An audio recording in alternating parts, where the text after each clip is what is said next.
first of all, like I think America doesn't know a lot about Palestinian people, and that's probably because America needs someone famous from a group to know about a race, right? And you think like, who are famous Palestinians?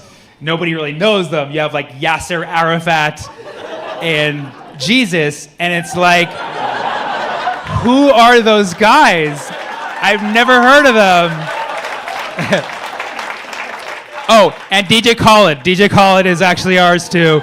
Yeah. We're giving them away though. You can have them. But isn't that crazy though? The two most famous Palestinians in history are Jesus and DJ Khaled.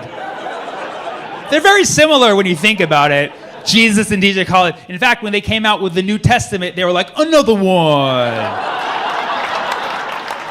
I know a lot of people do get upset with that joke because I say Jesus was Palestinian. A couple things about this, okay? First of all, the name Palestine traces back to a root that goes before Jesus' time.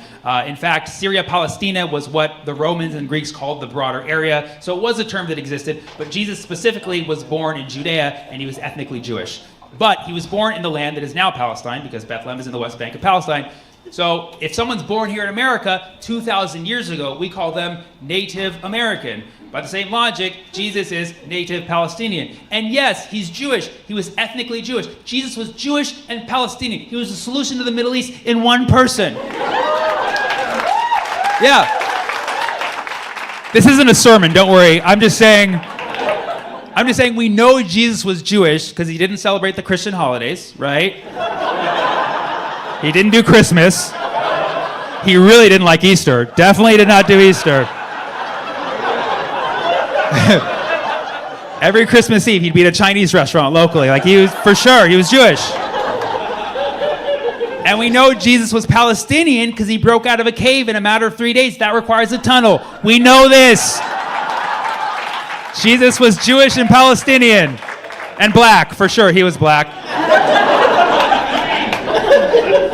It is nice that America's finally like waking up and becoming aware of how serious this issue and how this issue affects all of us. Watching everything fall apart in the last few weeks has been extremely disheartening. I know I come off as like, I know how to put on a game face for shows, but I've been really depressed. There's people right now who are suffering a deeply tragic situation. People are being killed right now, and we are not over there. We are here in the first world, and so I think it is important for us to remember that we should not be the ones adding fuel to the fire. We should be helping. We should be stopping this madness.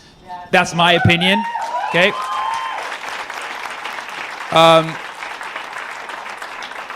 What the Palestinians are going through right now is by definition of a genocide. You can get upset with that if you want, but a lot of people are like, oh, you're changing the definition of genocide. No, you didn't know what the definition of genocide was. You have to look it up. It turns out there's been a lot of genocides that you didn't think about because that's the definition of genocide. Here's the positive part. The Palestinian people are strong. The Palestinian people are very, very strong. They're the only ones who could be surviving this madness. You have good, innocent civilians fighting for their lives against the deprivation of basic human rights. Like, we're going to cut off their food. We're going to cut off their water. It's like, have you heard of Ramadan? They've been training for this their whole lives. You're messing with the wrong folks. This just brings them closer to God. Can you imagine if the people who controlled America's water and food cut off our water and food? We'd be storming the Capitol tomorrow.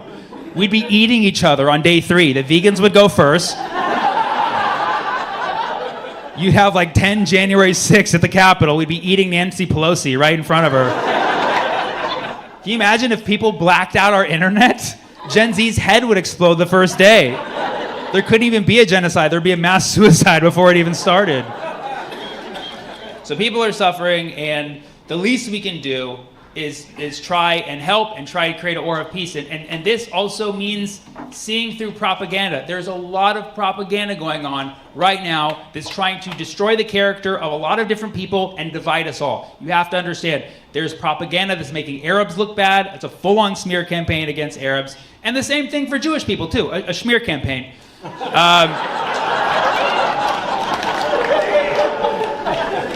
If you're Arab, if you're Muslim, if you're Jewish, you need to know that we are being divided and we are being torn apart by fucking warlords right now. This is not us. This is not reflective of our people, of our histories. And, correct me if I'm wrong, plus or minus, but there's about 7 million Jews in Israel, and there's about 7 million Palestinians. Could be plus or minus, could be about 6 to 7.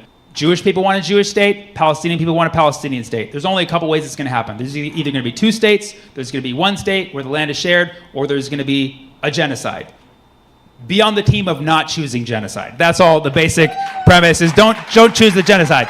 Mathematically, the land is to be shared, not taken. I wrote that myself when I was high. The land is to be shared, not. I wish we could just spread the whole world like a CBD mist over the whole world at one time. But nobody would allow that. You couldn't get that clearance through the government. You'd have to just a full-on grassroots movement to just, and an indica too. No sativa bullshit. We don't need more anxiety in this world.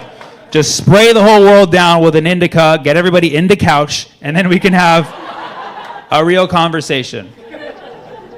Trust me, I've been making bits about the situation for many, many years. It's very hard to do it without being a complete downer and also without coming across as insensitive. I also choose my words very carefully. And you can never satisfy everybody. People are always going to get offended by one thing you might say. And then there's the other camp of people who are like, you didn't go hard enough. Somebody asked me, why don't you make jokes about Israel? I usually say Palestine because you can often get in trouble for criticizing Israel. That's the other thing, too. People aren't pronouncing the names right. That's a really annoying thing. I heard somebody call it Palestine.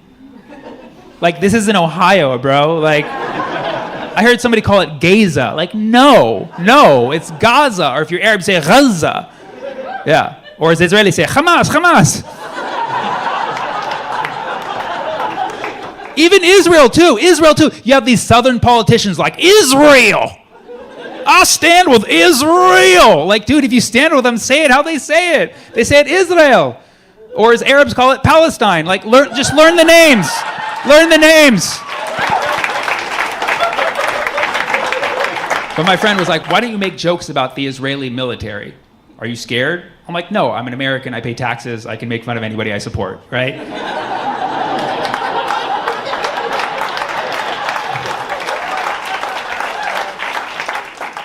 The reason I don't make fun of the Israeli military, it's because I've tried before and it's failed.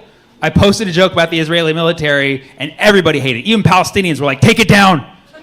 So I did. I listened to the people. I didn't give up. I tried again. I posted another joke about the Israeli military and people were like, don't quit your day job, which hurts because I don't have a day job. So I took it down. But I never give up. That's the perseverance of the Palestinians. I posted another one. People flagged it so much, Instagram took it down. So yeah, I don't do that. Because when the people beg me to stop bombing, I stop.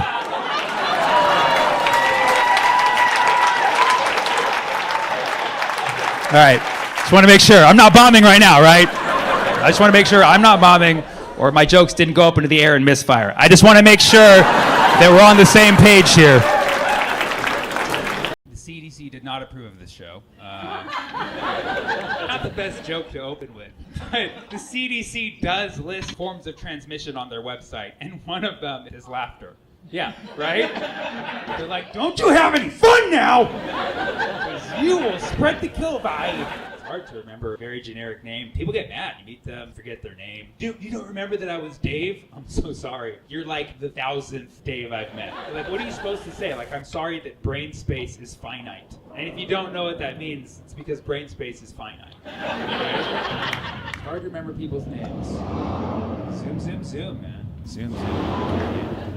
All right, every time a loud motorcycle comes by, let's just guess the size of the penis. Let's just guess. I'm guessing 3.8.